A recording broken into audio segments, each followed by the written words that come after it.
Good evening, one and all present here in this virtual meeting room. Welcome back for listening the second webinar organizing by the Attojaz Birding Group. We will organize different webinars on birds in near future and we need support, participation and cooperation from all bird lovers like you. Attojaz Birding WhatsApp group, Flora and Fauna Asia Facebook group, and Drishtikon organization are the collaborative organizers of this webinar, desiring for future good birders and environmentalists, not for us but for all. Today's speaker is none other than admin of Attojaz Birding WhatsApp group, Attoja Abhirupa Das. Respected Dr. G. Maheshwari Ma'am, Assistant Professor of Zoology, Abhinavi Singham University, Tamil Nadu, Core Committee Member of Attojaz Birding Group, will be giving welcome address and short introduction about today's speaker. Today's webinar will be of 1 hour duration. After the lecture, there will be 10 minutes discussion session. After that, Dr. Debabrata Das, admin, Flora and Fauna Asia Facebook group and co-admin Attojaz Birding group will make short announcement about next program schedule or book writing. Then, vote of thanks will be given by Dr. Rajni Gautam, Associate Professor of Zoology, Career College Bhopal, and active member of Attojaz Birding Group. Then I wish to hand over mic to Dr. G. Maheshwari Madam. Maheshwari Madam? Yes, ma'am. Yes, ma'am. Ma'am, am I audible? Yes, ma'am. Yes, ma'am. Thank you. Thank you, ma'am. Good evening to one and all present here.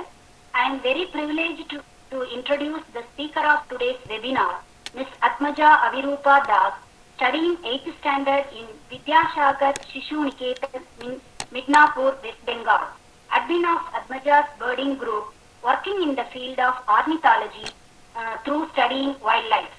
She got a chance to study ornithology at CEC, DHNS, Mumbai, as an exceptional case when she was a student of 4th standard and successfully completed 1-year course, that is basic course in ornithology. Along with her parents, she has visited many places supervised by BNHS experts. In this forum, I would like to inform that she was the youngest participant in BNHS history. To add more credits, Atmaja has visited Amboli in Maharashtra, Goa, Kijariha in Gujarat, Pangot and Satal in Uttarakhand for camps conducted by BNHS. Personally, she has visited Sundarban, Darjeeling, Similipal, etc. She also completed 1-year course, that is Leadership in Biodiversity, and visited Koiladio, Ghana National Park, Bharatpur. Unluckily, next camp at Gir Forest has been cancelled due to pandemic 2020.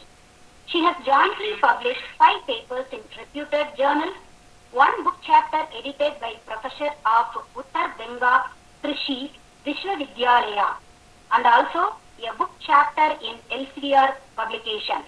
Another book chapter by her was published by Negi and Budakoti from PG Department of Education and Zoology, Government Postgraduate College, Kordwara, Uttarakhand.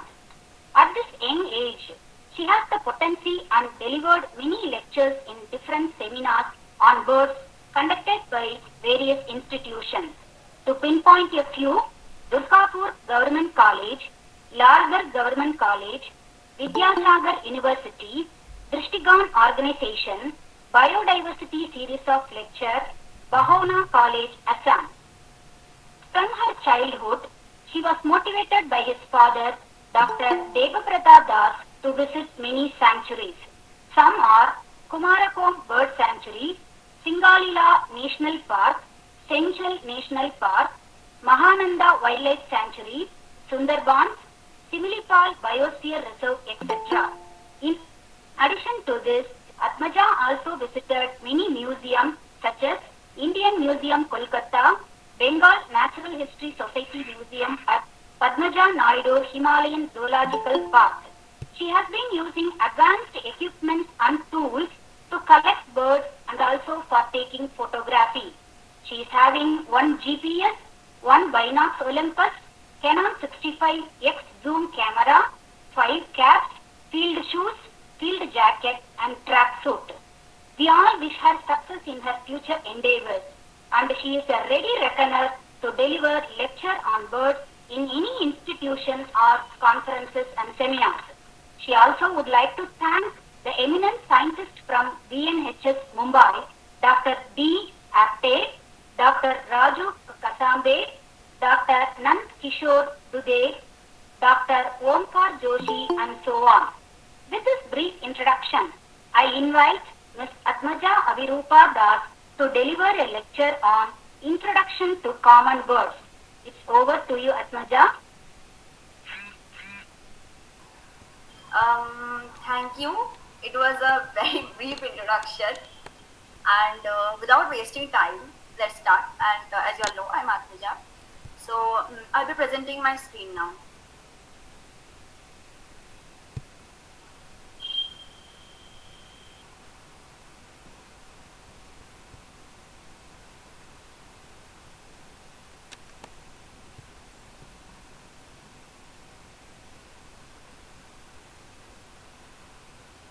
I hope it's visible.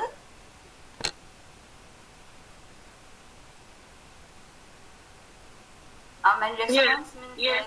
visible. It is visible, And, Atmaja. I'm clearly audible, right? Yes, you are audible. Okay, so let's start. As you all know, my topic, Introduction to Common Birds of India. Now let's talk a little bit about the topic first. Now, why did I choose Common Birds of India? I mean, I could have chosen like Introduction to Birds of India, Introduction to Adult Birds of India, or anything like that. Why Common Birds? Now, we all, from our young age, when we used to study picture books, from that age, we have known birds, right? But we never thought of paying attention to why this bird looks like this, why that bird looks like that. And we most of them know the names, etc. But we never go into a deep research or a deep study, right? And every deep study is not research, okay? So that is an interesting thing. So I chose this topic because I wanted people from different part of India to get to know the major common birds of India. Because if you start with the common birds, then you can move on to the higher levels. So it is better to start at the root, right? And everybody knows what is bird, so let's not talk about that. And so before starting any of the topics related to common birds or identification or introduction, first of all, I am going to start from the root. Means if you don't know the root of anything, you won't able to be going too far. So let's start. So first of all, let's come to origins and evolution. So we all organisms on this earth, we have came from the same origin.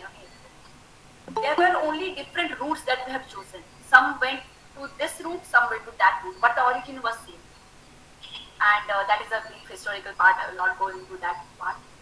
So we are going to concentrate on a organism or on a creature, Archaeopteryx. So most of us have heard the name. So during the late Jurassic World, and late Jurassic World means the latest, the most, I would say, the last Jurassic part of the time, that time. And that was like 150 million years ago. That time, a creature evolved. It was like, it was not a dinosaur, it was not a bird. It was just a link in between. It was a linking port. It had both characteristics of bird, it had both characteristics of reptiles. Now, why I am talking about Archaeopteryx? There were many more of those, because Archaeopteryx was the first ever link. Because it was the point where people got to know where birds started, where this modern world of birds started. And let me first show you one picture of Archaeopteryx, then you will get to know why I said that these had the both characteristics of reptiles and avians. In this picture you can see, let me just get the marking pen once. You see this one here. This beak over here, or this, I would say the mouth over here, it had teeth. You can see these are teeth. Bird doesn't have teeth, but reptiles do, right? Now you see the feathers. Do reptiles have feathers? No, they don't have feathers. Birds have feathers. You see the clawed feet. You see the clawed feet. This looks like birds. But you see these things, these limbs, they don't look like birds.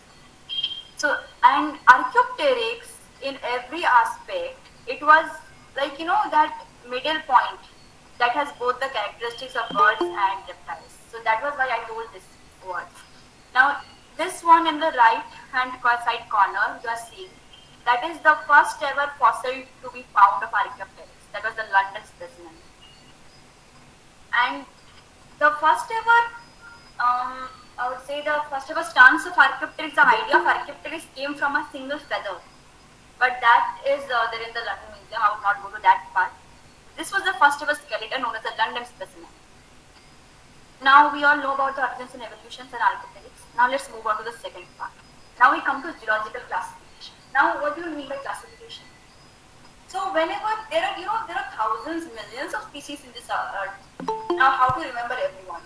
So people developed classification, a method of keeping everything in order, in a systematic order, like a staircase. Every step has its own characteristic. And in that way, people started remembering things. Now, for zoological classification, you have taxonomical, botanical classification, etc., etc. But for zoology, we have Animalia. First of all, there are kingdom, phylum, class, family, genus, species, and elater common to subspecies.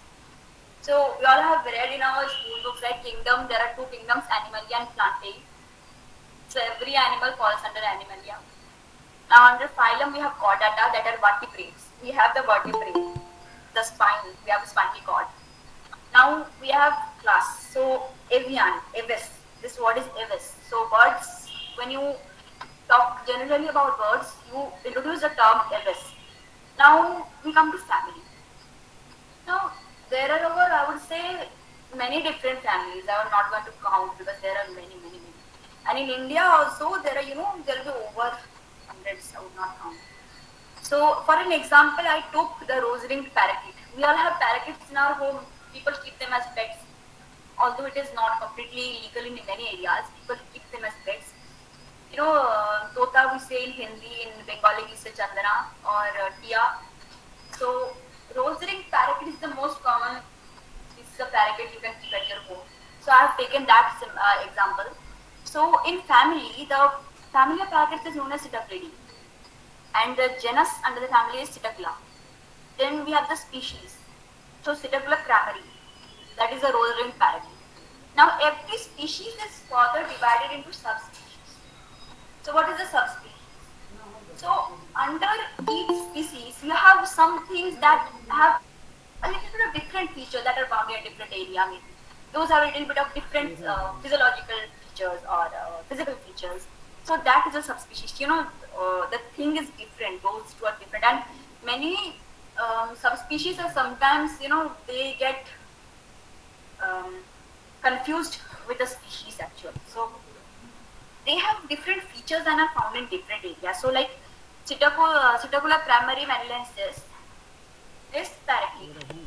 This one is a recognized parakeet, but if you search in internet or in any other area, you won't be finding this very often, very regularly. But this is a recognized subspecies. Okay.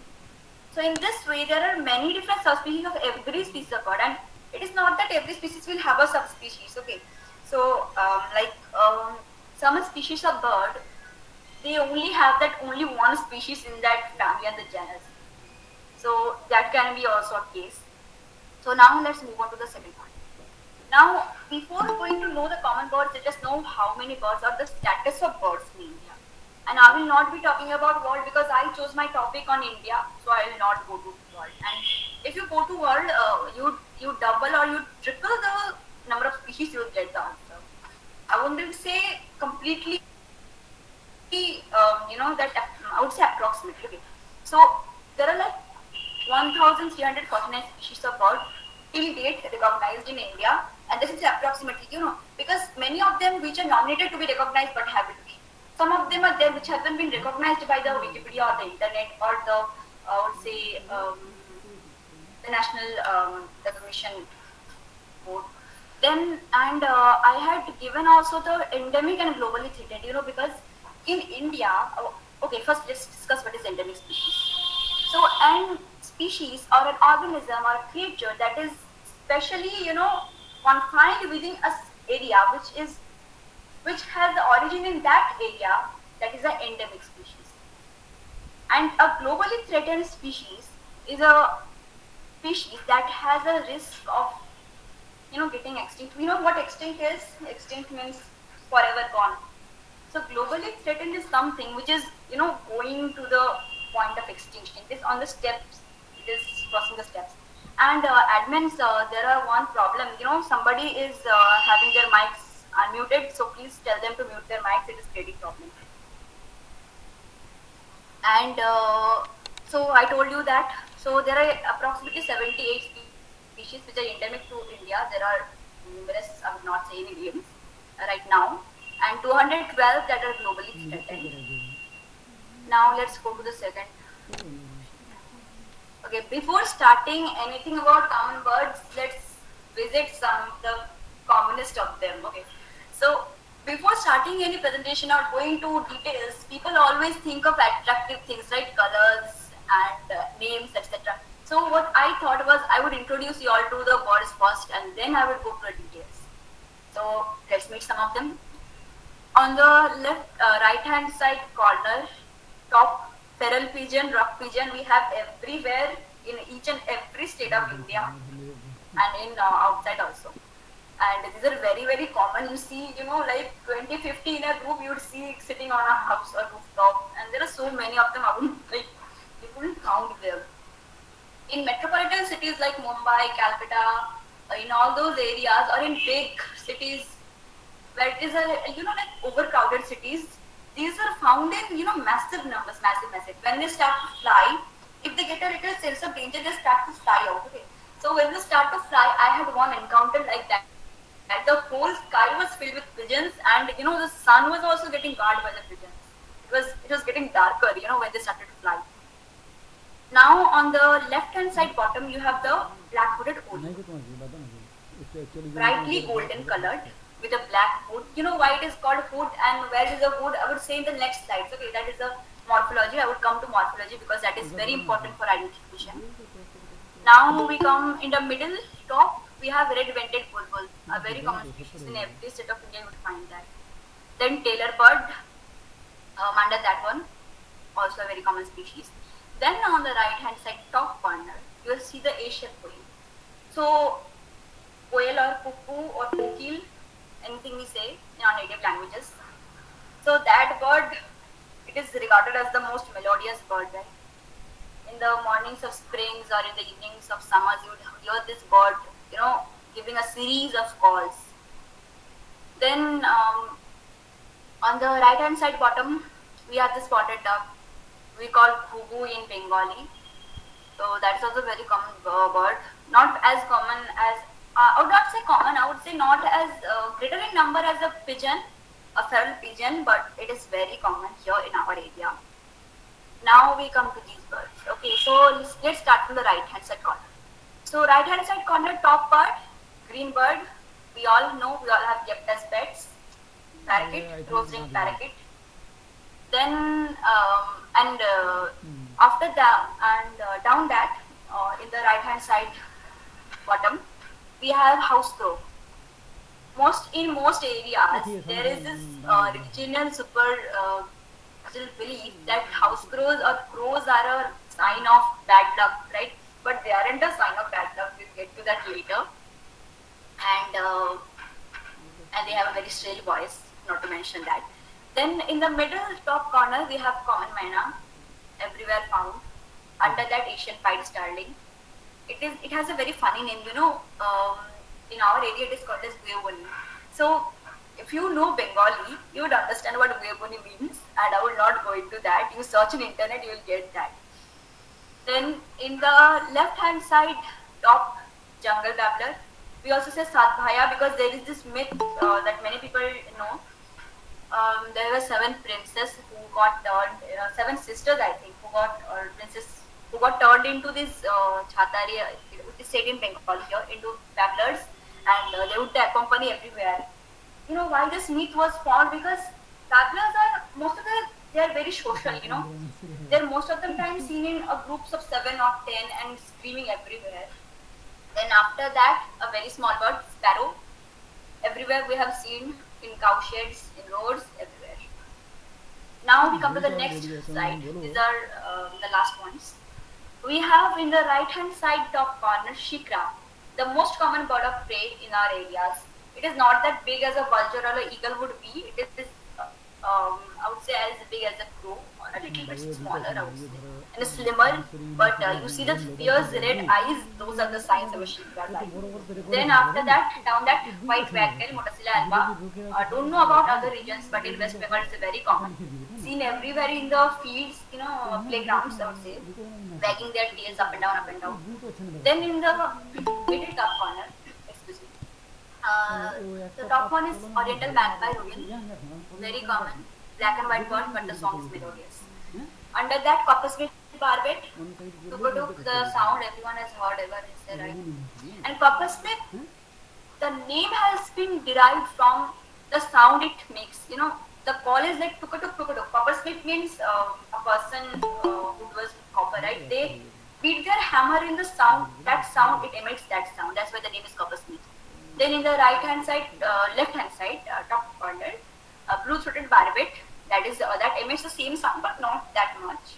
Very brightly colored, completely turquoise and bluish colored, then green, very bright colored bird. Then under that, Rufous Streetbat. This bird has a very significant name known as Harichacha in our area. So Harichacha literally means, you know, pot scrappers. When you scrap a wooden pot, you get that scrapping sound that many people can't stand. It irritates many people. It emits that sound. Okay, so those are the common birds. There are many more. I won't go that much into detail. Just to overview. Now let's come to the next part. Now we come to morphology. When you go for bird identification, this is the first thing you want. I need to know, you know, because color is the first thing we see when we see a bird. You know, that parakeet is green, means that is a parakeet. That bird is black, that is a crow. But if you don't know the areas where the color should be, you get confused. So let's start from the top, and then we will be going all the way to the bottom. So at the first top, you have a crown. So it is the foremost, it is the most upper part of the head. Then we have supercilium. So this supercilium is a very defined feature because it is the most important feature you need to see while identifying birds like warblers. I will come to that later, don't get confused by the names, if many people don't have heard those things. So that is the area above the eye that extends up to the forehead and back to the nape. Then we have the nape. The nape is the area that is the conjoined area of the head and the throat. That is not neck, it is nape, N-A-P-E. Then we have the lores. Lore is the area in between the bill and the eye, that is the lore. Then we have auriculars, that is the cheek area. Then we have malar region, that extends from the bill down to the neck. Then the throat, everyone knows what is throat, I would be going there. Then we have mantle. Mantle is the area that starts from the back, covers the half of the back, extends to the wings.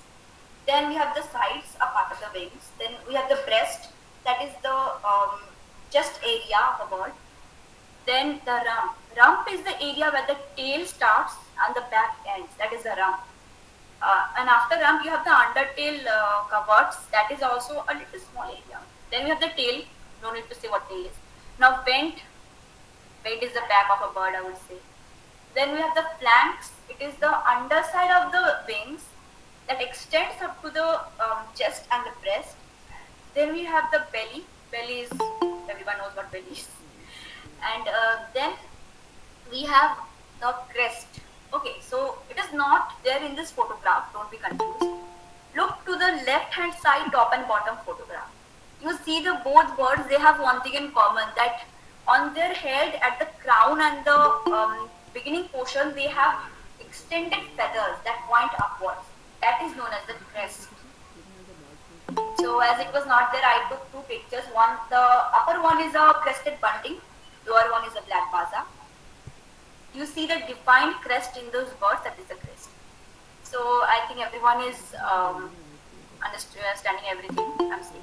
And I don't need to mention about the beak, the eye and the feet. Everyone knows what those are. And one thing more, the wing of a bird, let me just get the pointer. So this whole area of a bird, I hope everyone can see, this is also divided into many parts, okay, but that is a little bit advanced. This is a beginner one, so I won't be discussing that. This area, then you have this area divided into many parts, and even the beak is divided into many parts. So you see, when you go deep into morphology, there are so many parts, you even get so confused, you don't even think of anatomy. So that's why I did not introduce anatomy here, because it is not that much needed in identification of birds from outside, and it is not that needed for beginners. Let's go to the next one. Now, identification guide. So when you see a bird, one thing, your brain itself triggers itself and says, yeah, I know that bird, that is a crow, that is a parrot. So, but if your brain only does not know, then how will it say, right? And whenever we see something, we humans, we are very curious. We have to see, we have to know what that is. So for that, identifying a bird, we have different parts. Okay. So I have classified it into two parts. One is the physical appearance, that is the most appealing of all. Because if you are in a field, if you're bird watching, everyone knows what bird watching is. It is a kind of a activity where we go on trails, we carry things, we watch birds, we take notes, we see the birds, we enjoy it. It's like a picnic, not a picnic, I would say. It's like a trail picnic type of thing. So under physical appearances, I have divided into two parts: shapes and sizes, and one is color. Now there is another one that is I have classified into others. So those are the things you can note down when you don't get the identification of the bird from its appearance. Okay, means let's take an example. There are very two common looking birds, and one is found in northeastern India, let's say Jammu and Kashmir, and one is found in the southeastern South India. Okay, northeastern, I would not say northeastern, it is a mistake. It is north. So let's say one bird is in Jammu Kashmir, one bird is in Karnataka. So that's completely opposite directions, right? But they look very alike, and you can't distinguish them between shapes and sizes and colors. Right? Now what you do, you see the habitat and the distribution range. In this bird, so people who have identified them beforehand, who have conducted research to identify them, they have noted down where they are found. So that time you bring an identification guide, you search down that bird, you see the distribution, and you will get to know, yeah, that bird is from Jammu Kashmir, this one is from Karnataka or Kerala. So that is why we need this distribution, then previous records, the cause, etc. So first of all, let's go to physical appearances. So I have also divided physical appearances into parts, it will be easy to understand. So first of all, shapes and sizes. So when you first see a bird, you see that it has a shape, it is bigger, it is smaller. And the bill, feet, tail, these things are necessary only for certain cases. I would say that later, I am going to that. But first of all, the body of the bird, you have to see, when you see a dove, you see that, yeah, it looks like a pigeon, it looks like a dove. We know that shape, then we can recognize. But then you see the size, it's bigger than a dove, it's not a dove, it has to be something else. So that is how we distinguish. Okay, now we come to colors. Now, birds have different plumages. What is a plumage? We human beings, we dress up right to look beautiful, we dress up. We divide different things, people wear different things. People from West Bengal wear sari. Right? People from Maharashtra wear Maharashtrian shari.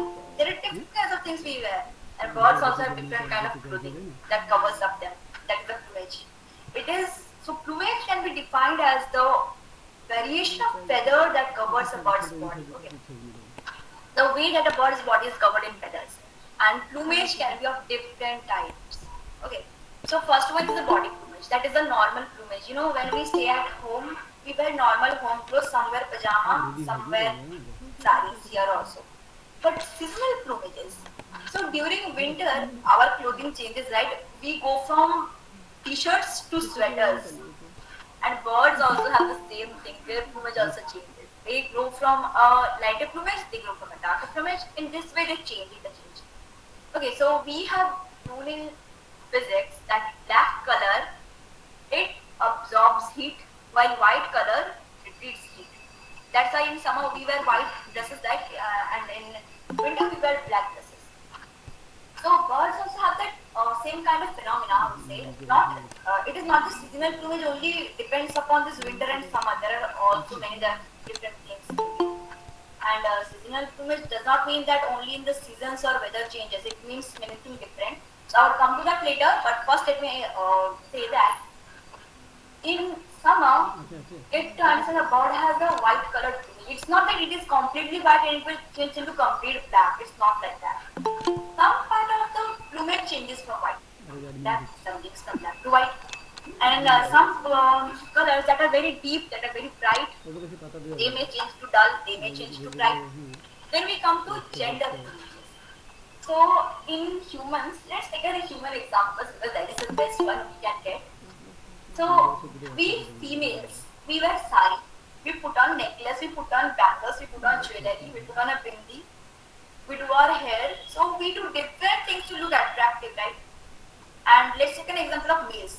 So for an example, you see one thing, in reality, males do not wear too much jewelry, like, you know, in the way that females wear. They don't put on a bindi. So that the plumage is so the clothing is different for a male and a female, right? And in birds also there is the same case. Birds also have two different kinds of plumages. That is sexual dimorphism. In biology, you have read. So a male and a female are completely different. In some cases, they may look alike, but there are differences. There are characteristics that are different. So, in humans, we have one thing that we females dress up a little bit more, that is said. But in case of birds, that is completely opposite. Males dress up more. Males have the more bright colored plumage. And you know the reason behind that? Males get into a fight to attract the females for mating. They have to be attractive so the females would come for mating. They have to attract the females. So that is the case why males have a bright colored plumage. Okay, so let's go to the next slide. So that is plumage. I had told everything in the previous slide. Okay, but there are some things that have to be told now. So birds have, now I was talking about seasonal plumages, right? And I told that seasonal plumage does not only include weather changes or seasonal changes. It has more things. Breeding plumage. Let's first discuss about breeding plumage. Oh no, let's first discuss why birds change this plumage. Okay, in seasonal plumage. Why do they change this plumage? You know, male and female, they have a different plumage. They can't change that. But why do birds change in seasonal plumages? Okay, so during a specific time, okay, I told that a male has to be very attractive for a female to come and mate, right? So in breeding plumage, a male has the ability to change itself, to change the plumage of itself into a bright plumage or a very attractive plumage. So the female would come itself for breeding, for mating. An eclipse plumage. In some cases, in some time, a brightly colored male changes its plumage into a female's colors. Okay. So I will also give the examples in the next slides. Let's first discuss this. So females mostly look dull in color in birds, in case of birds, and males look brightly colored. Sexual dimorphism, as I told earlier. But the males, in this case, change their plumage in like a and mold it like a female's plumage. Okay, and that is known as eclipse plumage. Now I told everything about that, so let's move on. Now this is sexual dimorphism. You see here, that's the best example. So peacock, national bird of India. The female is known as the peahen. Everybody has to know. Now in the right hand side, you see the female. The female may look beautiful, but it does not have its striking blue color and that green feathers. Now, does it have? No. In the left hand side, you see the male. The striking blue, gorgeous feathers, the brightly colored big tail. So you see how these two are different from each other? But they're the same species, just gender, male and sexual dimorphism. Now, as I told earlier, male has to be attractive, female may not be attractive. That is the best example. So let's move on to the next slide. Eclipse. I was talking about eclipse, right? So, purple sunbird. Nectarian Asiatic. Purple sunbird, you see on the left hand side, that's a male. Brightly or violet bluish colored male, striking feathers.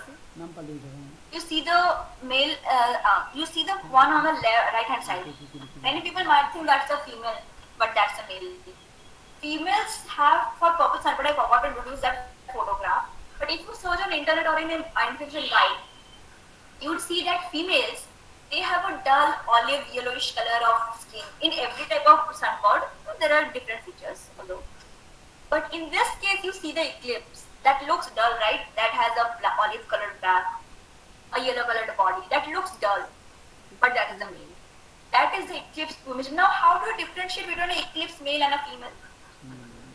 Just get the marker. Now you see here. Just a second. Yeah. So you see here, this tail over here, this blue colored tail. So you see in this whole body, and one more thing, you see here this ink colored thing here on the breast and the, yeah. So, and here also, one little speck of blue. So this shows that the little colored feathers in the male did not get transformed. So in this way, you identify a male, eclipse male and a female. You see there are spots of the colors. And this is not only one picture where there is eclipse. There are many more eclipse images, okay, for sunbirds, couple one. This is just one I showed you. And one more thing, a female is more dull, but a male may be dull, but this yellow is also brightly colored, right? So a male is not that much dull when it comes to eclipse images. Let's remove everything and let's move on to the next one. Now this is a ruff. Okay. A ruff is a water bird, or say wetland bird. Now you see, I was telling you about breeding plumage, right? When a male has to become attractive. On the left hand corner, you see that beautiful color of that bird, that bluish, blackish feathers on the head, that beautiful crest. Now, why the name ruff? So, in European history, people used to wear that collar around their head. You see, Queen Elizabeth, you have seen in your textbooks, in history textbooks of classes. She is seen wearing that kind of a frill around her neck. That is not exactly a ruff, but that ruff is that kind of thing only, a fluffy thing that is worn around the neck to make it look voluminous. You see this picture over here. Let's just go to the pointer. You see this one here. This doesn't look this looks very voluminous, right? This is the ruff. This species is known as ruff.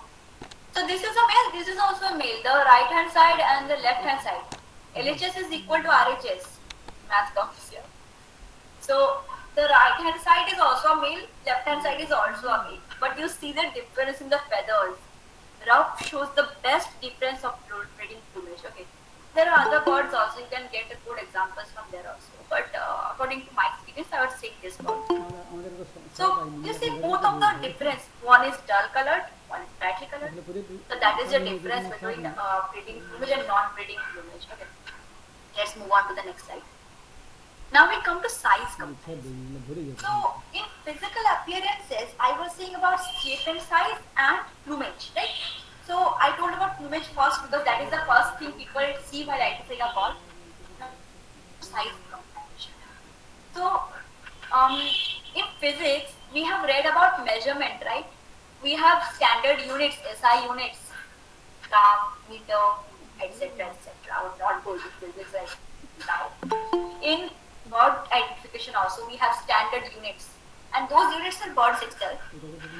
So common birds that are there in the whole of India, that are widespread in the whole of India, those birds are taken as standard units. Okay, but they have to be of different size. You don't take two type of sparrows. You take different species of birds. Like someone was saying something. I don't think so. So let's continue. So a house crow is bigger than a myna, but a sparrow is smaller than a myna. So you take different size of birds to compare them. Okay. And how do you indicate a bird? Okay. So in fields and in trips, we have a notebook. We write down. If you can understand or identify a bird, what we do is we first note down the colors, then the shape. That is also like you have standard units. That is also like that. And now for size comparison, we do one thing.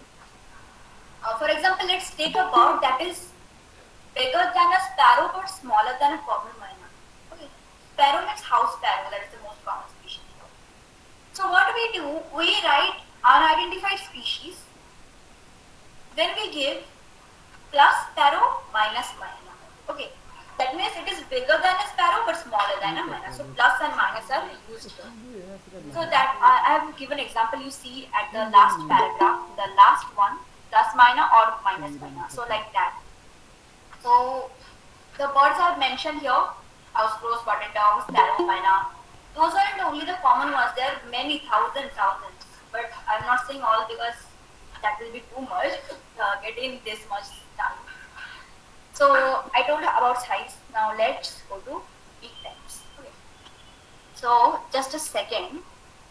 I will go to area. Just a second.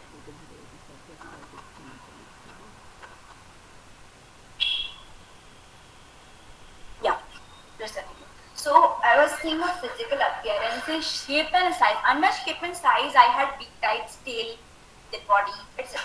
So now let's come to beak types. So So different birds are classified. The beaks of different birds are classified by the type they eat, by their eating habit, or by their simple habit only. So let's take an example here. A sparrow eats grains. A hawk eats mice or it eats fish. So in food pyramid we have no secondary level consumers or primary level consumers. So here a sparrow eats grains. I told that seeds and grains. So that is a granivorous bird. So that has a beak that is adapted to cracking open grains. Now I am taking one more example. Okay, I am not telling from India. This is not India. Okay, just for example, for the sake of example, I am taking crossbill. Crossbill is a bird. I will show you. I don't have the picture here right now. You just go to internet and search the crossbill, okay?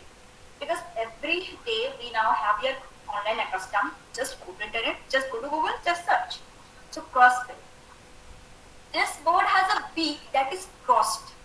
You know, like we have here in our West Bengal, we call it that nutcrackers. We have nutcrackers, right? So how a nutcracker cracks a nut, a crossbill has the beak of same mechanism. Looks a little bit different, but it's the same mechanism.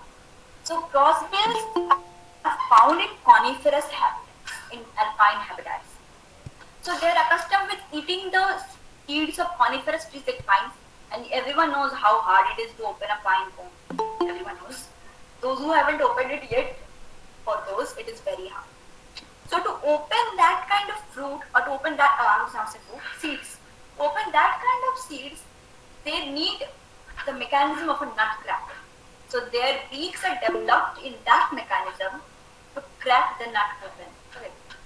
So I have listed here the most common ones: omnivores, insectivores, probers, carnivores, chiselers, hypnetings, surface skimmers, piscivores, neptarians, frugivores. So granivores, predators, frugivores, fruit eaters. So every name is given on the base of their diet or what they are related to. Piscivores, aquatic feeders, they have aquatic diet. Surface skimmers, okay, so I will come to surface skimmers later. So because that is a very special one. So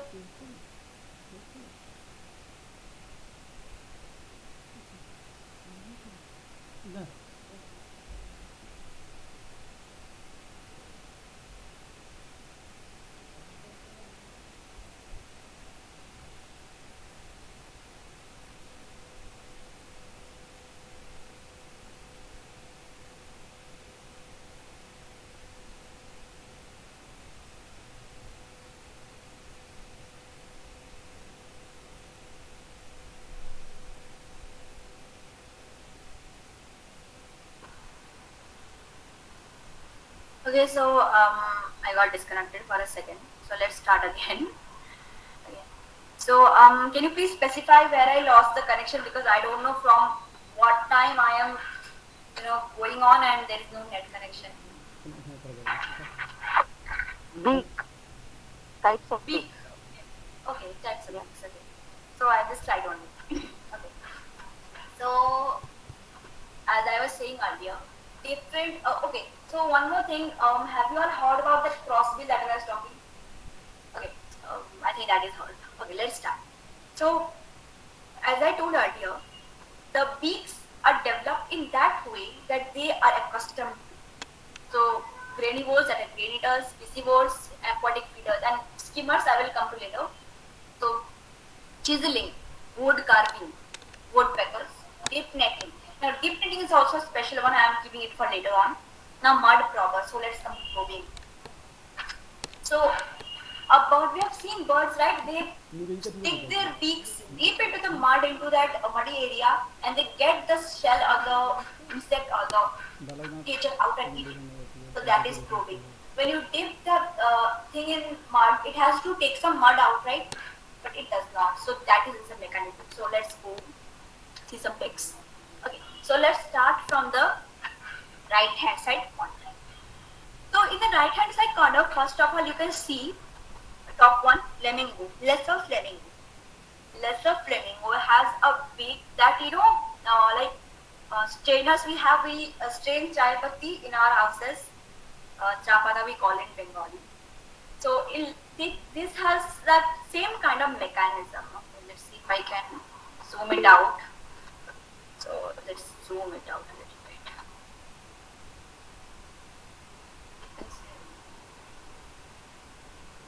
Just a second, having a little problem here zooming it. Okay, so I think that is enough zoomed out. You see that beak? I will just go to the. Okay, it looks like it won't. Okay, just a second. Yeah. So let's go to the ink pens. So here you see this beak. It looks, this area of the beak, it looks like a zipper. If I enlarge it, it looks like a zipper. You see this area? It looks like a zipper. So it's not exactly a zipper, but it looks like a zipper. So this has a mechanism of, straining the mud, but pulling out everything that it has to eat from that mud, algae, etc., etc., etc. So that is mud probing. That is, staining, mud strainers is a mud. Now you come to the middle one. That is the best example of mud probers. But that one I told earlier, lesser flamingo, that is a good example of mud strainers. But that is a mud probber. This one I'm saying right now. Right, middle one, top, black winged stilt. You see the black colored wing. This bird has exceptionally long legs. As you see, black winged stilt. Stilt means, what I'm saying now. So this bird has ability, or this type of birds have the ability to go deep into the mud and collect what they want without even getting the mud. Okay. And you see why they have that such a long beak, because they can go deep inside. Now, right hand side bottom, crow, Parvus splendens house crow. We have seen those feeding on garbages, roadside garbages. Even seen them eating fruits, even seen them eating mice. Records hold up to that level. So this is an omnivore bird. This has a diversified feeding habit, and that's why you see the beak. It can both crack grains or nuts. It can both tear flesh, everything in one. That is an all-in-one, all-rounder one. Then let's come to the middle one, lower one, plum-headed parakeet. It is also a pet bird in India. Some people keep, but that's not legalized. It is illegal till now, but people keep. People don't understand what to do. Let's keep that matter aside. So this bird, just enlarge it. You see this beak over here? So this beak has the lower mandible going up, itself up into the upper mandible. So that has a mechanism. When the beak opens, it can tear the fruit take it inside the beak just at the same time. So that is a frugivorous bird, fruit eating. Okay, so that is a frugivorous type of beak. Yeah. So till now we have got mud probber, diverse eating, frugivorous, mud probing, mud splitting, etc. Now left hand side, top one, lesser frame back. Let's zoom into this beak right. Oh. Let's zoom into this beak right now. Yeah. Okay. So you see this beak, the pointed end of the beak. I don't know if you can see very clearly or not, but that pointed end has, a chisel type of mechanism. When people push a nail into a wall, they continuously hammer it out. It goes deeper into the wall. It has that same kind of mechanism to dig deep into the woods by chiseling it, find the insect, and also it makes its nest in that way. That's why it is known as woodpecker, obviously. Now we come to the lower left hand side, pelican, rosy pelican, or the great white pelican. So this one was the special one I was telling about. So let's go to the former side. So dip netting. So what is dip netting? Dip netting is a fishing procedure where you go into the water and you just pull the fish out and and the fish is there inside a holder kind of thing. Now let's zoom into this beak also. Okay. So this beak over here. You see upper mandible, lower mandible. This lower mandible here, you see there's a pouch, right? A yellow colored pouch. So that pouch extends up to the neck and it's so big you can't imagine when it opens that pouch now. It's bigger than its whole, or it's a neck itself. It's so big. It goes deep into the water, catches a fish, puts it in the pouch, gets up. You know why that is? Because when birds fish in that way, the fish has a chance or the risk of getting out of the bird's mouth, without even letting the bird eat it. So that's why it has this mechanism of putting the bird inside its mouth so it won't ever escape. So that is a very special type of beak, dip netting. So the dip netter's beak, it has this special pouch. Every pelican, so pelicans are known for this only. There's a very famous characteristic of pelicans. Now let's move on to the next slide. Okay. So let's start from the left hand side first. Left hand side top, we have sunbird. So now this sunbird, you see this, okay, let's zoom on again. You see this one, this beak, long curved beak. Now this long curve of the beak is to reach deep into flowers and collect the nectar. So these are the nectarivores. Now nectarivores and these long beaked birds, the best example is hummingbird, but that's not found in India. So I went with sunbird. So okay, with sunbird, so you see that pointed tip of the beak. So it has a very great chance of reaching into the flowers and just collecting the nectar and just moving out without harming the flower. Yeah, it harms the flowers sometimes, but that's a rare case. Yeah. But in some cases, sunbirds are so mischievous, they drill into the flower itself to collect the honey rather than going inside it. So they're achieving a shortcut in that way. Let's leave that. So they are also very good pollinators. Let's add this point. You know why? Because many flowers are there that are sunbird pollinated. Okay, just a second. Yeah. Okay. So now let's move on. Lower left hand side corner. Hornbill, the great hornbill, great Indian hornbill, Buceras bicornis. Okay, let's not get confused with the scientific names. Okay, I know that's why I'm telling.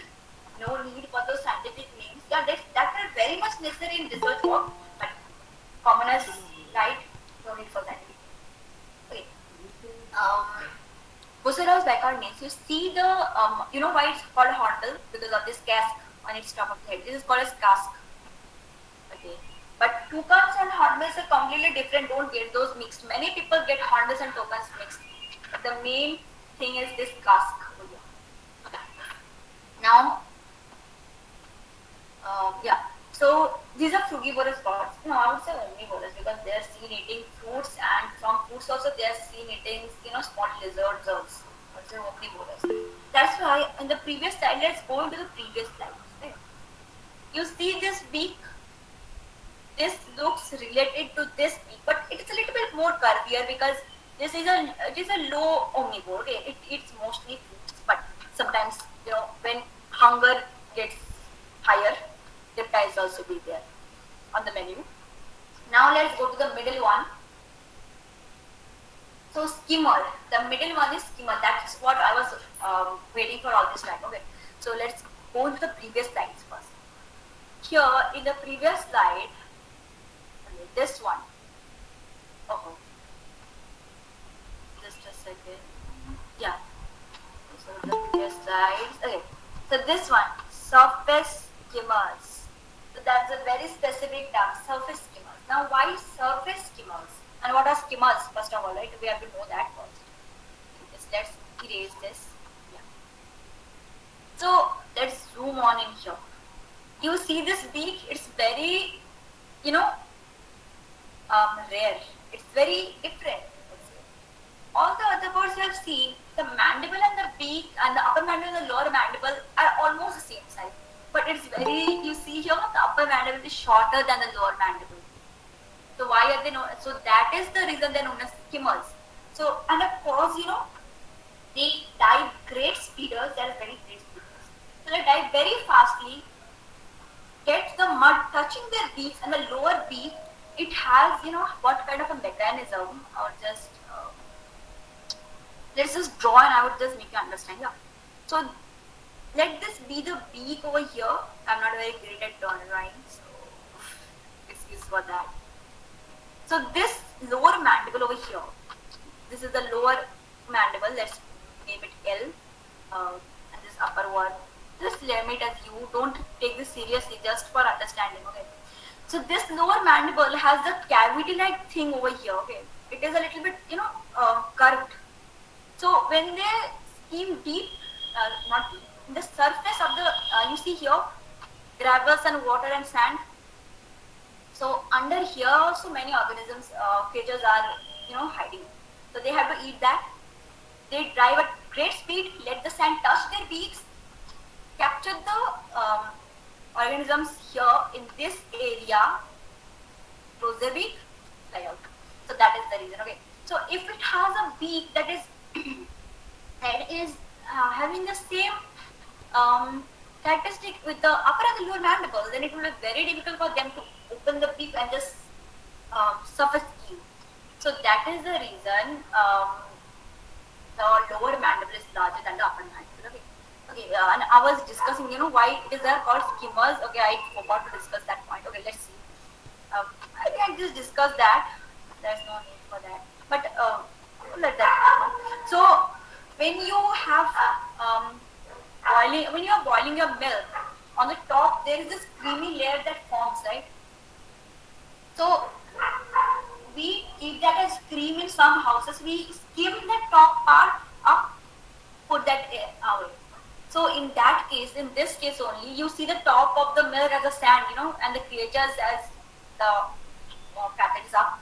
You skim that up, they go. So that is the reason they are called as skimmers. Okay, let's go to the next slide. Now we come to types of feet. So all this time I was explaining about beaks and beaks and beaks. So now we have feet. So feet are also varied type. Okay, they're varied. So there are many kinds of feet. Okay, I have discussed some over here, but there are many different from those. Okay. So first one I have here is paddling on water. So everyone who has gone to a rural area or nowadays in the urban area, you also see ducks. So ducks have the special feet that are webbed feet. I will show you the diagram later on. That webbed feet, they have, those are known as padding feet. Okay, padding in the water. They have to part the water and just move forward. So that is padding. when people go scuba diving or swimming, they have this feet extension. I have never gone, so I don't know what is it exactly called. So those extensions are made noticing the feet of ducks. So here also one point I am introducing, that is, you see how nature or how birds have helped science get evolved. Yeah. So that is one. Then padding on ground. Birds like, or say chicken, let's take hen, Gallus domestic hen. They step on the ground. They have a special type of feet that is only accustomed to stepping on the ground. Because have you ever seen a hen fly in a long distance? They never fly. They, like very low flying birds, they just fly from this roof to that roof, but not more than that. Then perching. Every bird has a perching feet rather than birds like duck or chicken. Perching means gripping a piece of something and then stabilizing on it. I would show you the pictures later on. Now walking on floating vegetation, that's a very specific one. That is a very important one also. I will not introduce it now. Now grasping or holding prey. Birds of prey, when they have to, hold the animal or hold their prey, they have to have a, clasp like fingers, and they have to have very sharp talons. They are called as talons. Okay? Talons to dig deep into the prey and just kill it then and there. Like tiger, we have seen canines of tigers show the big teeth canines on both sides. Everybody has read science, so for explanation. So birds have those kind of nails. They are called as talons. Specifically birds of prey. Now clipping on tree trunk or bark, woodpeckers. They have, anybody speaking? Somebody is speaking. Host, please mute them all.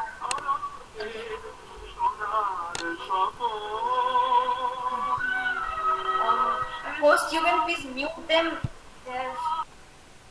Yeah, thank you. So now we have walking on mud. Okay, so when you, many people have not seen quicksand maybe. When you go to a beach, you have maybe seen quicksand. If you ever get into that quicksand, you can't get out. That is a very tough procedure, and that is dangerous also. So birds, when they are walking on the sand, they have to have a feet that won't exert too much pressure to sink in the sand. Okay. So seabirds have a very widespread feet that will not allow them to sink in the sand. Okay, let's move on to the next slide, then it will be easier for you to understand. So this one was the very specific one, everyone's doing Zakana. Walking on floating vegetation. Okay, so this one. So this specific point that I was talking about, I was saying that it will be a very specific one. I will talk to you that later. So now we come here. Don't think Japan. A very interesting bird. First of all, let's zoom in here. You see these feet over here? So long and enlarged toenails. You see, this is so big. Like people wear those nail extensions, right? Not offending them or anything like that. So you see, so big those are. And the physics behind those, physics comes in here also. We have read about pressure. So whenever and the area is more, the pressure gets less. So that's why, and you see what they're walking on? Leaves of aquatic vegetation. And this bird makes their nest on aquatic vegetation, feed from aquatic vegetation, walk on aquatic vegetation, everything. So if they have to walk on those fragile, leaves of lotus, I would say lotus or lilies or aquatic plant, they have to have something that will exert less pressure. It can be that the bird is very small, but it exerts pressure, right? And that pressure may drown it. So they have to have very long nails that will have a widespread area and make the force widespread, and it will not exert too much pressure. So that is the science behind these nails. So that is the reason they have these kind of feet. Okay. Now,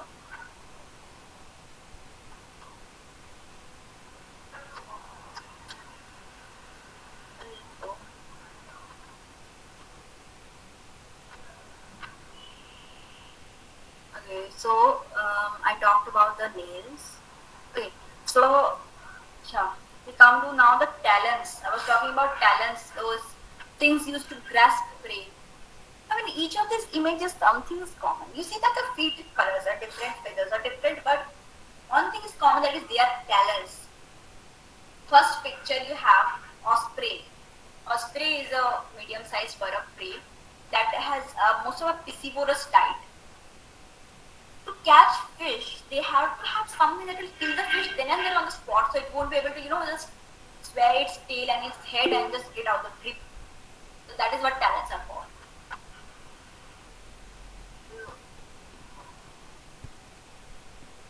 Okay. Then we have here this one. This is owl, eagle owls. You see the feet here? These talons aren't very strong or very big because owls don't eat. Like an eagle can eat a deer fawn also, but owls can't do that. The maximum size can be they can eat mice. Okay.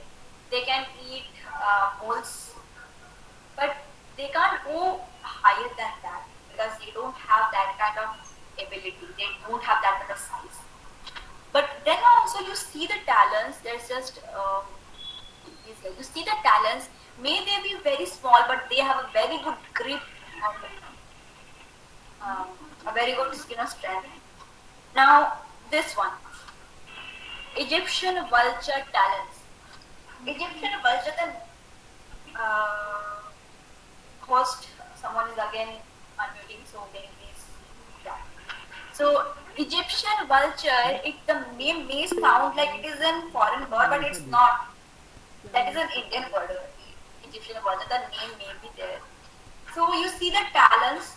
The talons of vultures are classified as the scavengers. So they don't have that kind of talent to grasp the prey. Okay, they have to have the beak to tear the flesh, but they don't need that kind of talents to grasp the prey. So these talons are very much bigger. Now this talon over here. See this one. This is a lammergier's talon. Now what is lammergier? Lammergier is a vulture. Oh, I forgot to discuss one thing. So let's go for here.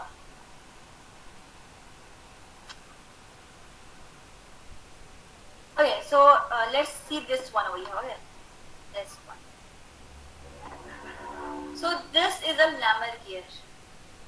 This is also known as a bearded vulture. It resides in the alpine areas of Himalayas. And that area, there is no case of having a scavenging type, because there is no kill left for you to be eating. So they have to prey. Okay, they have to get into the role of predation, prey and prey, predator. So that is why they have this very good grasping talents. This photograph might look smaller, but the talents in reality are very big and very sharp. Okay, so let's go to the other side. Talents, I think, are ended here. Now duck. I was saying that padding feet, water padding. You see this one, enlarge this one, enlarge. You see that there are joint. Okay, these are jointed with web-like structures. So that is called as a web feed. That will help that to cut through the water more faster. And this one is of a duck. Now enlarge this one. This one is different. Okay, but this is also padding feet. This is a grape. A grape is an aquatic bird. It is smaller than in size than a duck, but somehow can be bigger. You see these feet over here. They are expanded, but they are not connected. Okay. So there is also a reason behind that. But these expansions, this ones can be large enough to cover this whole area. So that's why they don't need web feet. Okay. But they have very extra expanded feet. Now let's go to woodpeckers. I was saying that grasping tree, climbing feet. Now see here. First two are large enough. Second one, large enough. Now this third one back down here is smaller. So what is the mechanism behind it? So the first, you see this, the next photograph, right side. The first two ones grab the wood. Second one grabs the side of the wood. and the last one provides support. Okay, so this one is very important. So, and I was saying that praying birds, the birds of prey, have very sharp talons. You see, these talons are these nails are also very sharp, but they don't prey. Okay, this is the reason that they have to grasp the wood. You see here the grasping of the wood in this point. You see how they're grasping the wood. So that is why they have this kind of beak. Right. Next one, tail and wings. So now we have to get to tail and wings. So why do you see tails and wings when you can see the plumage, when you can see the shape and size? But suppose take an example, you are bird watching and a bird is flying over you. Okay, that is the case of most birds of prey because they look very alike when they are flying. And take an example, the sun is directly over your head and the bird of prey will, how it will look? It will look black, right? Because of the shadowing effect. Then you can't see the plumage, you can't see the colors, and so up high, how will you see the shape and the size, right? So that time, this tail and wing identification comes in helping me. So this one is a very good example over here. Okay. So lammergeier. So what is lammergeier? I already told lammergeier vulture, bearded vulture. You see here, this tail you see, it is like a triangular kind of tail. Okay. So and the wing expansion, it is very high because vultures have a very big wing. And after that you have gyps vulture. The wing expansion is not that high, but you see the tail. The tail is like, you know how kite has tail, like that. And then you see it comes to eagles, then buzzards, harriers, then kites, then elenoids are swallow-tailed kites or fire-tailed kites, like falcons, and then someone is again unmuted. Host, please tell that. Okay, so you see in this part, this is the diagram of flying birds of prey. You see here that this is so different. Everyone has their own characteristic, right? So that is how you identify a bird of prey while it's flying. Okay, let's zoom in over here right now. You see a kite, a fish-like tail. That is the kite's characteristic. Then you go down here. Elenoids, swallow-tailed hawks. Swallow-tailed falcons or swallow-tailed hawks, you see that very, like fork-tailed. It is completely forked like a sparrow. That is the example. Then falcon.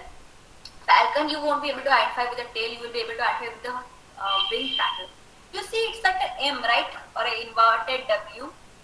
M, this is the main characteristic of falcon.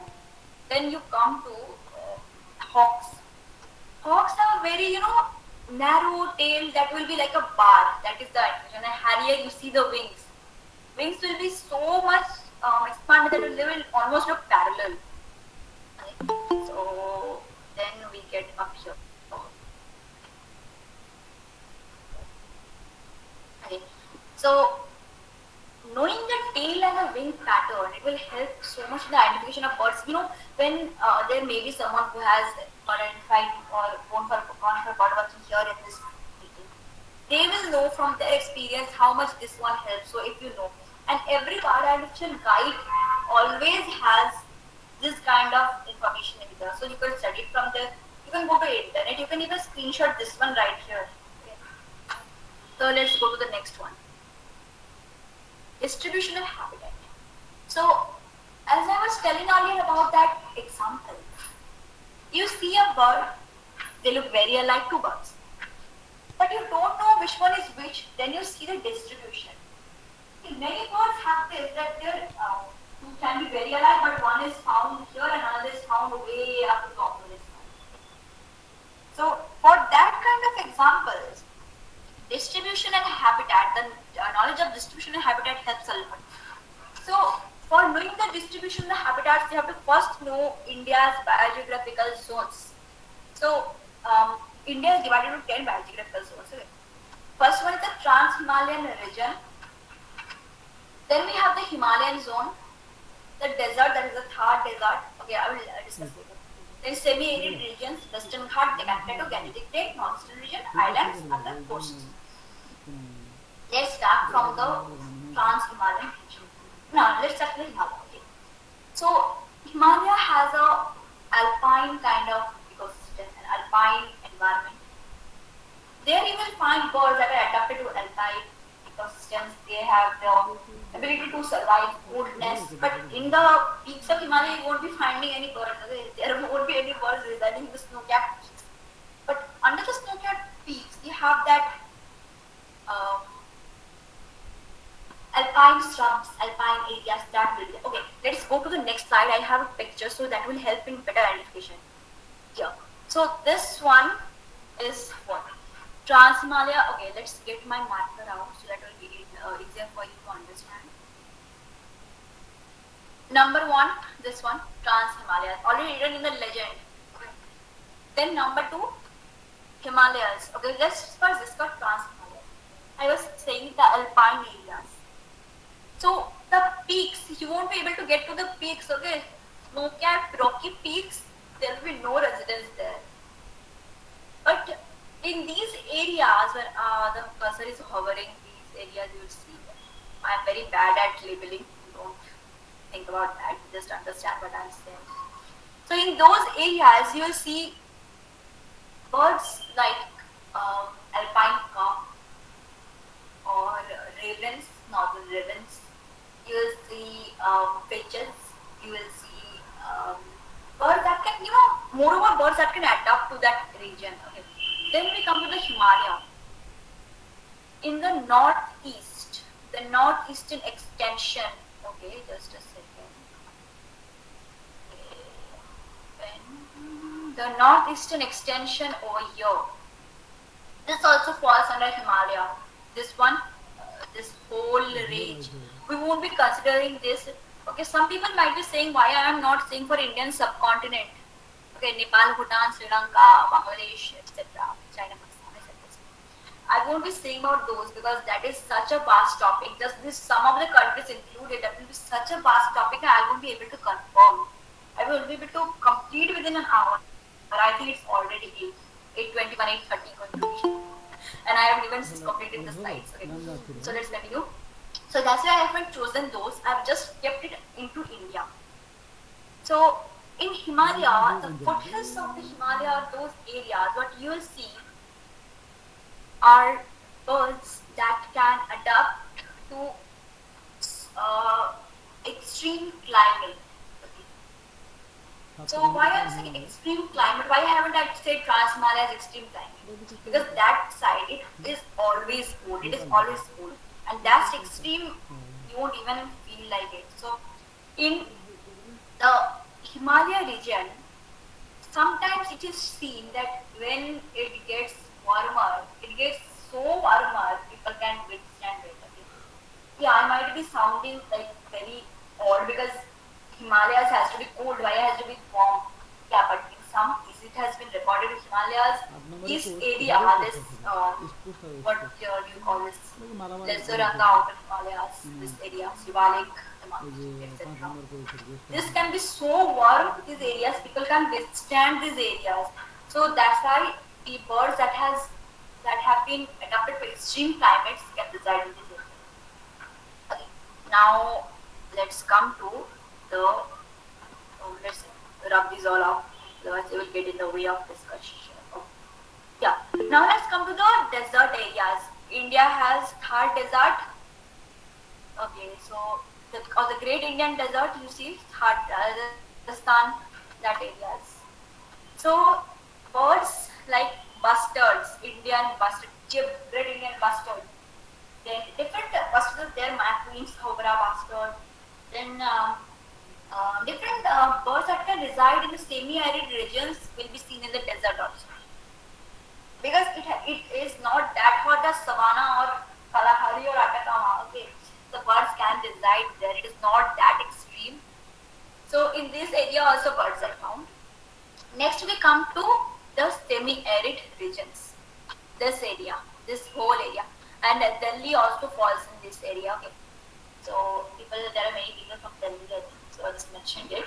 So this area will have a mixed vegetation of stubby kind of desert area like that, or a little bit of greenery here and there, but it won't be that much. I won't be discussing that much everything because the time is going on and I haven't still completed it here. Okay, so now we come to Western Ghats. This area, the hotspot rich area of India. Western Ghats and the Eastern Himalayas are two hotspots in India. Western Ghat is the majority. It has such a rich diversity now, you won't even be able to completely read it. You won't be able to completely, even view it in 1 month if you go visit that area. It's such a big, vast area. And most of the majority of the endemic species are found in that area, Malabar coast. Okay, so we have Konkan, we have Kannada, and we have Malabar, the three parts. So Malabar in this area, Kerala, Karnataka, this area has the most endemic species. Okay. Now let's come to the Deccan Peninsula. This whole big region, the Nagpur, etc., Jharkhand, etc., etc. It also covers some parts of West Bengal. Like it's this area. Okay, so my drawing has gotten very messy. So let's rub everything, otherwise it won't be easier to understand. So this area, the Deccan Peninsula, this has a feature of mixed kind of feature. It has rocky, it has greenland, it has desert-like plants. So birds who can withstand climatic factors will be able to reside there because this area gets very hot in the summers and cool in the winters. So, okay, then we come to the Gangetic Plains. This is the most fertile area of India, the Gangetic Plains. So, a lot of species, a very diverse species of birds are found in this area. You also find Bengal florican here. Bengal florican is a very, bird species, a very rare found here. Just give an example what it is like. Then we come to the coasts of India. So we mostly find coastline birds here, like gulls, birds, etc. Okay, there is also coast here. Okay, you have this in the gulfs. You have these coasts. Okay, so you have here also. Then we have the northeast, a very diversified area. The northeast. The northeast holds if India has if you take 100%, you would get 20% in the northeast itself. Western Ghat is a hot spot, but the northeast has so much diversity. I will not talk about it now. I will say. The last, the island groups, the archipelagos, island groups, Lakshadweep and Andaman and Nicobar. Andaman and Nicobar has a more diversity than Lakshadweep because Lakshadweep is very small. And I would say Nicobar has the more diversity than Andaman because you know why? Andaman has become civilized, has become a little bit urban. While Nicobar is a little bit, not too much of found is right. It has not been found to all the extent till now. Okay, so I think I have covered this area whole. I won't be covering anything else because time is running out and I haven't even still completed half of my presentation. Okay, so I had already told each area has its own diversity of birds adapted to the common area. They can withstand the characteristic and the climatic features of that area, that's why they are here. Okay, so that is the thing. Now habitats. Birds, okay, so we have homes. Some people live in mud house, village houses, some live in brick houses. Birds also have different kinds of homes. Every animal itself has. So birds have different homes that are woodlands, grasslands, wetlands, mangrove. Okay, there are many more classifications. But what I did was, I had classified it into the majority. Okay. You see wetlands and mangroves, they can be also classified into estuaries, swamp areas. Forest, it can be classified into deciduous or evergreen forest. There can be thorny forest. There can be so many things that I have been classified. Okay? So let's go to the first one. Okay. So what I'm going to be showing now is each of a very common bird in the common habitats. Okay. So we have woodlands first of all. So a woodland is a habitat that comprises mostly of woody trees So, okay, first let me tell you the difference of forest and woodland because people always confuse these two. A woodland has majority of woody trees, hard woody, very tall trees, while a forest has a mixed vegetation that may be shrubs, maybe herbs, maybe woods, etc. That's a difference, major difference. That's a great tip you are seeing here in a woodland. So that's a very common word. Now we'll come to wetland. So what is a wetland? A wetland can be any aquatic body that has water and it can be habitable, but that's not the proper definition of wetland. Okay, I'm just saying a generalized matter. Wetland has a proper definition that it has to be of a certain depth. Okay. So that varies from area to area. A lesser flamingo, then the okay, let's go to the slides and see what is there. Okay. Grasslands. Okay. Grasslands. The best example of grassland in the semi-arid and the desert regions, tall grasses are present. This is the jib, Great Indian Bustard, a near threatened species of India. Mangroves. Mangrove pitta, the best example. It is mostly seen in mangrove swamp, mangroves. Okay, we have one more bird, mangrove whistler. That is also found, but it's not that common, so I wrote mangrove pitta here. Okay, now how to identify a bird in field. I had talked about village, I had talked about features, I have talked about distribution. But when you are doing it in a practical way, when you are doing it in the field, that time how do you identify a bird? The first thing you see is the color, the shape and the size of the birds. Okay, so for example, let's take rose-ringed parakeet. You see a rose-ringed parakeet sitting at a distance. The first thing that catches your eye is the plumage, the color, the green color, banana green color. So that is the first color. Then you see the size. That is a long slender parakeet. Then you see the shape. Yeah, that's it. You know, parakeets are also divided into different parts. Hanging parrots are there that can be the size of a small sparrow also. So that you see the shape and the size. Yeah, it's not a hanging parrot, it's a parakeet. Then, if you can't see the, okay, let's take an example. It's a very shy bird. It won't come out of the bushes like a red-rumped shama. A shama is a kind of a bird in Pacific family. It won't come out. Then what do? You sit there for a long time or small time. You would hear it call once in a while. Okay, you record that call if you can. If you can't record, just try to remember it. You know, we make the calls in a word-like format. Like we say tuk-tuk sound, we say kich-kich sound. So in that word-like format, you transform your sound. Okay. If the bird is visible, then and there only from every different angle you can take the photograph because each angle matters. Each angle can resolve one new species. Okay, so take as many photographs as you can. And when you are watching a soaring bird, I was telling about the tails and the wings right there, birds of prey, that comes in handy here. You are seeing a bird soaring upright. You see the wing and the tail characteristic, you will get the classification. And if you can't take the photograph, you have guides, book guides used from there. Okay. So people who are new to bird watching, who don't know what to do while bird watching, take this one. This advice you take, this is the best advice you can take. Okay. Now tips for better birding. So birding is the same as bird watching, it's short form. So always bring your identification guide that you have, even a small little identification guide you bring with yourself when you are going birding. And in this online area, you don't go for birding. You can just sit on your window and watch the birds outside. You don't even have to bring a book. Just open Google.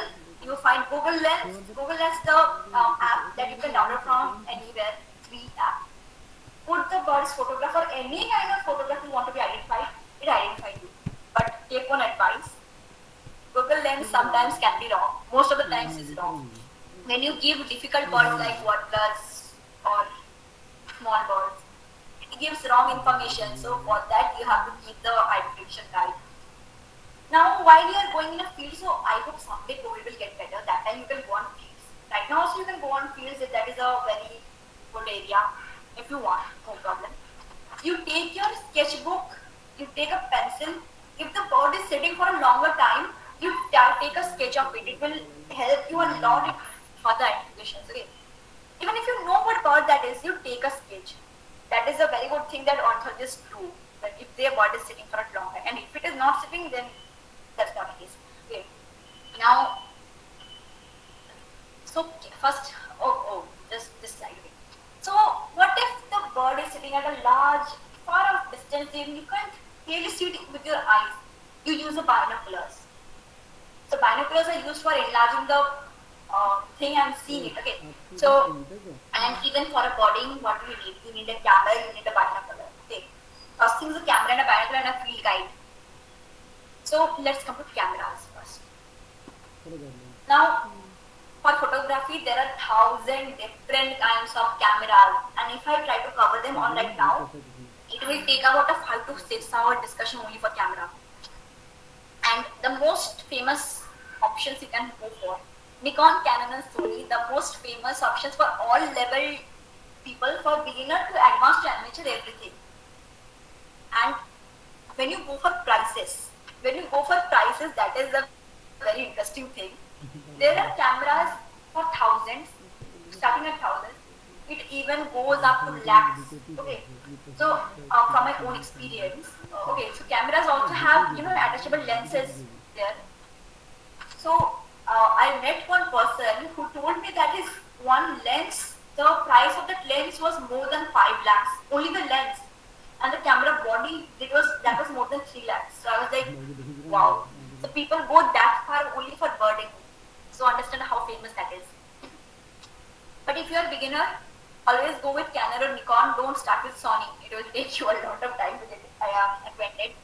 So go with Canon and Nikon. Very interesting, very easy to handle with affordable prices. You can even go for, the small sort of prices come from 20 to 40,000 only. Okay. But if you are experienced, go for higher prices, go for higher cameras. And I don't think there are any experienced ones, otherwise they won't be there for this common word introduction. So, cameras, also one thing you get to know that if you are using a very high quality camera, you get a very good photograph, but you are using a very low quality camera, you get very bad photographs. But for beginners, always go with the easy one.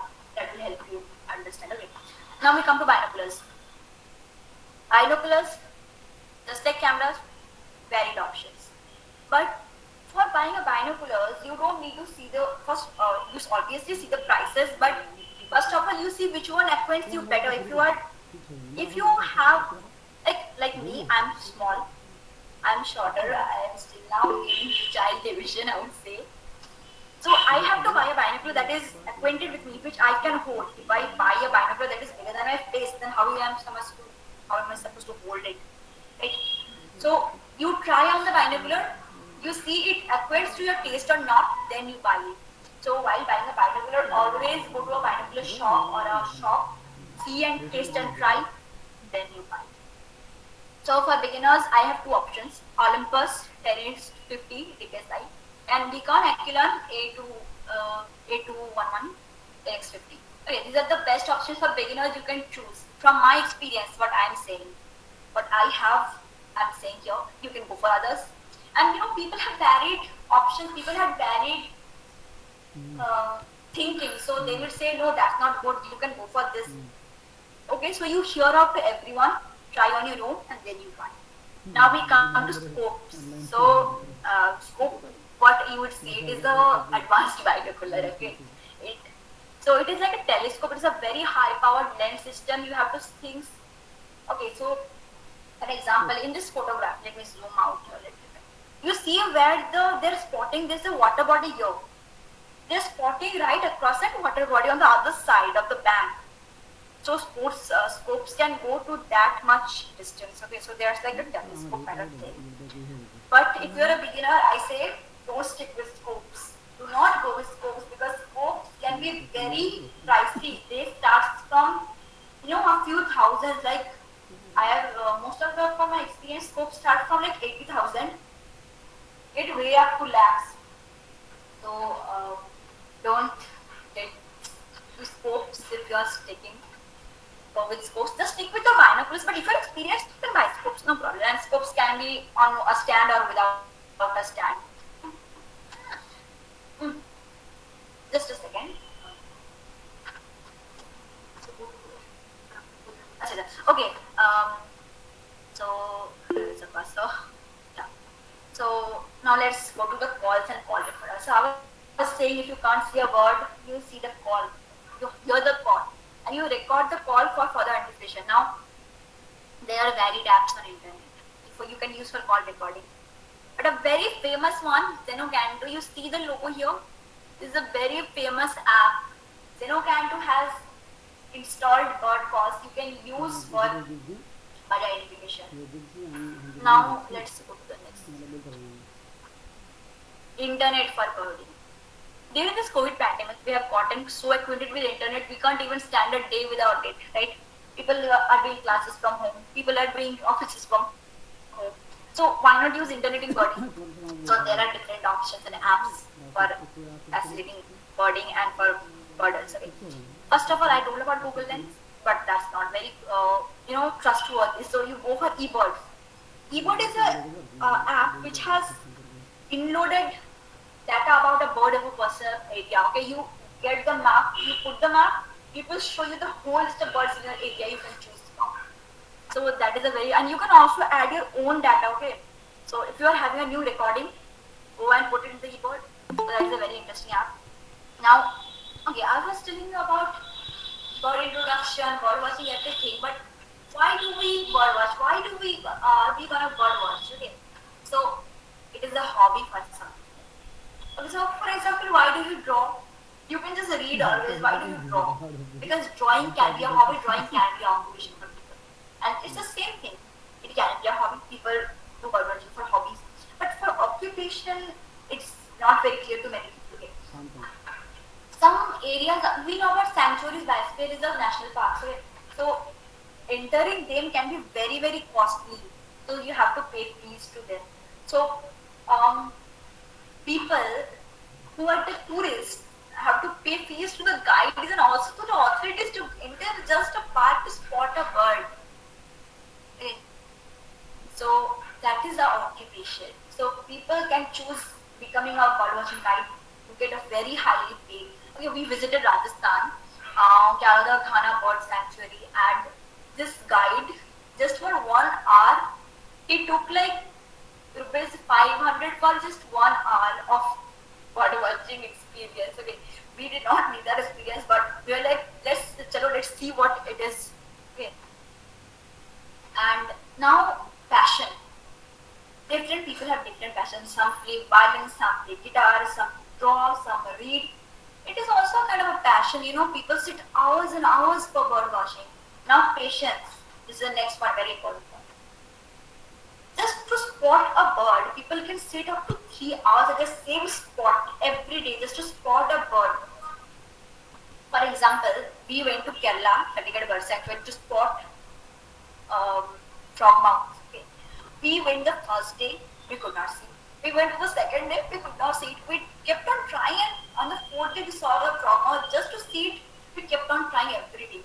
So it just gives us patience. Okay.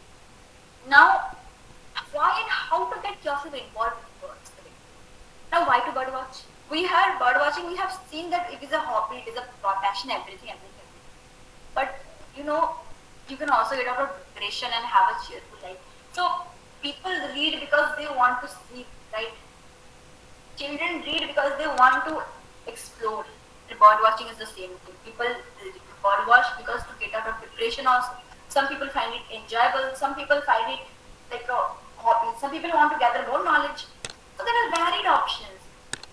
Now, how to get yourself bird watching or acquainted with birds? So first step, go for a bird watch. Get to know them. The more you get to know them, you buy one bird identification guide, you search on internet bird photographs, bird things. You get so involved with them that you don't want to get out of that amazing maze.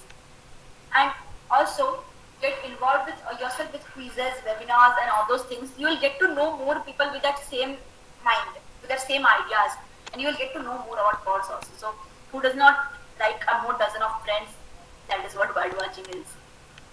Now, a very important part of identification, identifying two look-alike birds. as I was saying. Okay, that time. So I am taking some examples, means very common examples from India that are very, very similar looking, but are two different species of birds. Let's take an example. Common myna and bank myna. At first glance, I'm having a very enlarged photograph here, right? But when you see at a first glance from a distance, will anybody be able to say that these are the different birds? They look very similar, but they have the different characteristics. You see, bank myna on the left hand side has an orange beak and bill. Common myna, right hand side, more of a yellowish color.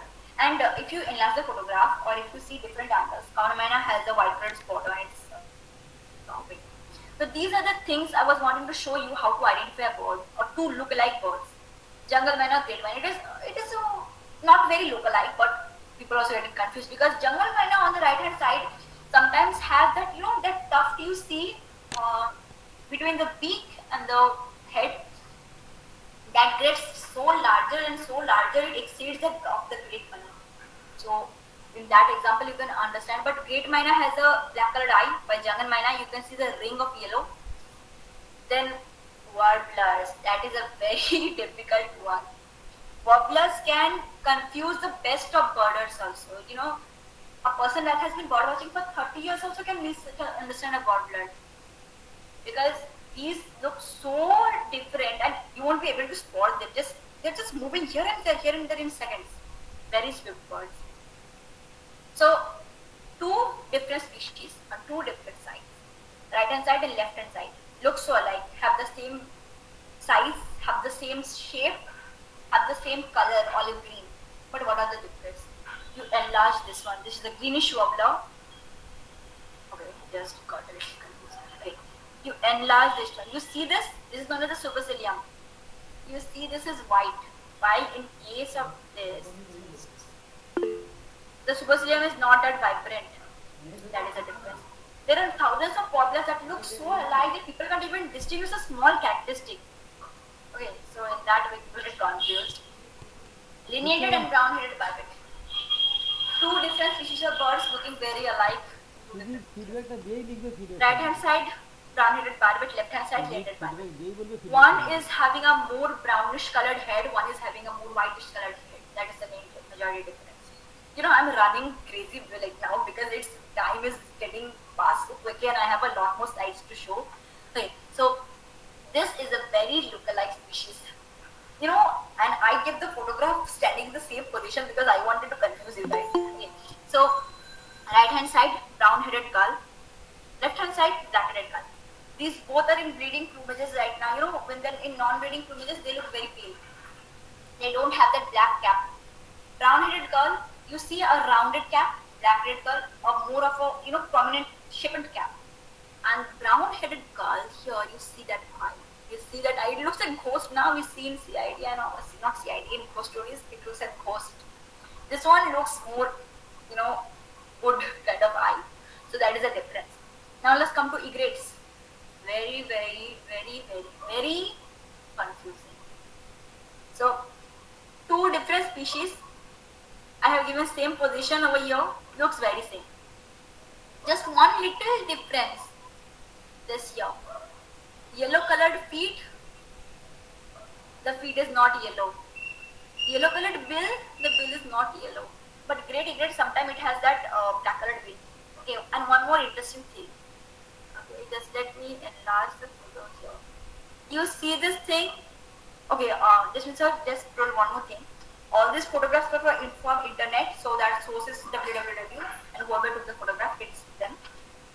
Enlarge this photograph over here. You see what it is holding in its beak? It is a bat. So you know, egrets can also eat bats. So that was what I was saying. You see what the diversified type of feeding they have. Okay, now next, Luton sunbird, purple sunbird. Very look-alike, same color, same size. Just one thing. A bigger bill, a little smaller bill. Okay. Next, okay. Now research and extension. So birding has become a very, you know, varied source. From hobby to income, it has become so, you know, extensive that people from different sectors are are getting involved in this. From small, just from a hobby of birding, it has extended to research that scientists are carrying on in different levels for the betterment of the society. And even people who don't want to get acquainted with the research, you can stick to birding. You can stick to birding as a hobby or source of income. So let me conclude one thing. Conclusion, if we are saying birding is a very varied option and people from different sectors are involved in this. So thank you, and that's the end. Happy birding. Okay. So thank you, Attoja, for your elaborate and well-explained presentation on birds. It is a very good and informative for beginners. Our group members who have joined the meeting, I think, enjoyed and learned something from this webinar. Chat box full with blessings and good comments. Thanks all of you. Now this is question answer session. Attoja, you can see it from chat box. Yeah, just a second. I'm scrolling right now. Or anyone who is interested can ask directly to Attoja. Okay, so I got one question. What are the evolutionary difference between the birds in islands and the birds in plain? So, as I just told, that birds from different. Okay, just let me switch off my video because it's going. So, birds from different areas of India, they have a whole lot in difference. Okay, so okay, they ask for islands and plain, right? So, birds from excuse me, somebody is, yeah. So birds from the plain, they are mostly, acquainted with a, what I would say, with a very same level of, climate. But birds from the islands that are Andaman and Nicobar, I would say, not the case of India, they're acquainted with a whole lot changing the climate. Then birds from islands, most birds from islands consist of seabirds. Seabirds and birds that dwell in evergreen forest, because Andaman and Nicobar is full of evergreen forest. It has, a very evergreen kind of climate there. And birds from plain, they are mostly acquainted with the simple climate that we are extending, and not too dry, not too rainy, not too sloppy, the same. So you see what I told the differences. Okay, so next question. Okay. How to differentiate between purple sunbird and purple rumped sunbird, female? That's a very good question. So these two birds, okay, so those who don't know what rumped sunbird and purple sunbird, these two birds are very, very similar. Purple sunbird, okay, so let's first talk about the males, okay, because if you don't know the males, then how will you identify the females? Okay. The purple sunbird, as I showed earlier in the slide, a completely purple colored bird, and purple rumped sunbird on the other hand is a bird that has a yellow breast. Okay. Now, purple sunbird female.